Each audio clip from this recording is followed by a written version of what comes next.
பத்துப்பாட்டு இது வந்து இயற்கை ஓவியம்னு அழைக்கப்படுகிறது. ஏன்னா, இதில் உள்ள பாடல்கள்லாம் நம்ம படிக்கும்பொழுது, அந்த இயற்கை அழகெல்லாம் நம்ம கண் முன்னாடி நேரா பார்க்குற மாதிரி ஓவியமா அமைஞ்சிருக்கும். கலித்தொகை இது இயற்கை இன்பக்களம் என்று அழைக்கப்படுகிறது. இந்த நூலில் காதலோட சுவையும் இயற்கை காட்சிகளும் ரெண்டும் இணைந்து இன்பம் தரக்கூடிய களமாக அமைஞ்சிருக்கும். திருக்குறள் இது இயற்கை வாழ்வில்லம் என்று சொல்லப்படுகிறது. திருக்குறளில் அறம், பொருள், இன்பம் என்ற முப்பால்களும் இருக்கும்.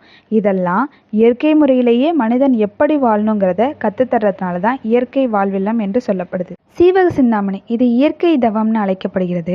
இதனோட பாடல்கள் எல்லாம் மனிதனோட ஆசைகள்லாம் திறந்து பற்றே இல்லாமல் ஆன்மீக வழியை நோக்கி செல்லும் ஒரு தவம் போன்ற பெரும் காப்பியமாக விளங்குவதனால் தான் இந்த பெயர் பெற்றது. கம்பராமாயணம் இது இயற்கை பரிணாமம்னு அழைக்கப்படுகிறது.